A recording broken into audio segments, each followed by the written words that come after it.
Well, hello everyone, it's me, Mary or Hawk. Welcome back to another video. Big disclaimer before I begin.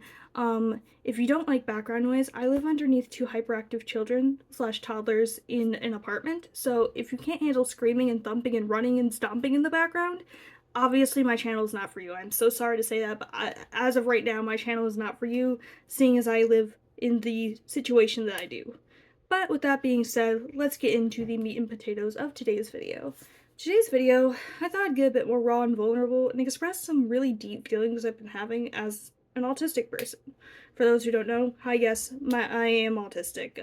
I was diagnosed at around 6 or 7 years old. Not that it really matters, but hey, for those who are really wondering if I have a diagnosis, yes, I do. But that's not the point of this video here.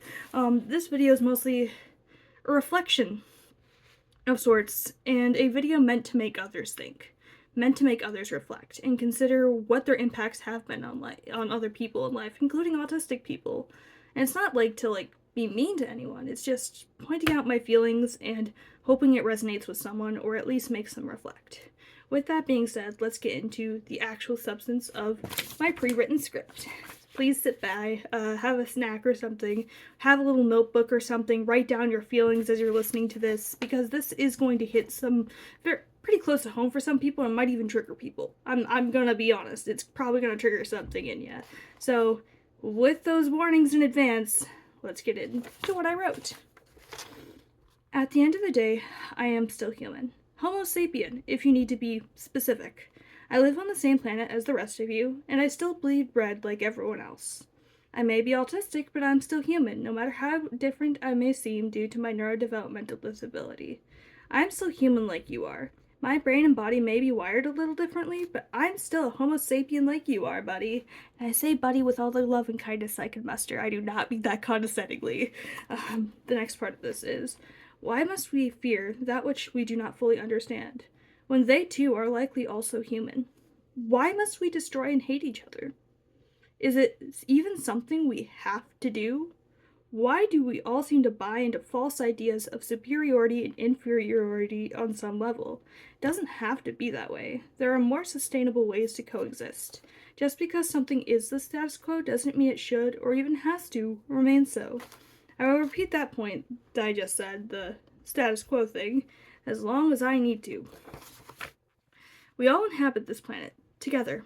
We can coexist without these unsustainable, harmful, and oppressive systems that are latent and underlying in the world and the states that countries that exist within, that seems to fester within the powers and the way of doing things on this planet. And I think you know what I'm trying to say, deep down. Because again, just because something is the status quo doesn't mean it should or even has to remain so. We can work together to create a better world. I may be a dreamer, but so are you. We spend about 1/3 of our lives sleeping, though research suggests it may all amount to about 6 or so years of one's life dreaming when combined. Regardless of what that amount truly may be for you or any other person, we both can dream, regardless of whether we visualize it. If we can dream it, with will, cooperation, endurance, and intention, we can make those dreams a reality, a shared reality that others may see and interact with.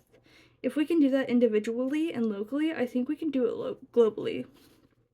And yes, I did take this from a Threads post of mine that I posted. It kind of feels profound, just these words that I'm saying to you right now. And I encourage those who listen or read that post or this post, to really ponder the meaning of my words and how it applies to you in your life and the impacts you have on others in your life, and how it could apply to the world and the collective. And remember, just because something is the status quo doesn't mean it should or even has to remain so. Remember that. Sincerely, me, Mary, the autistic person who happened to make this video that you are watching. I hope this made some of you think and reflect, and let me know what your musings are. Please.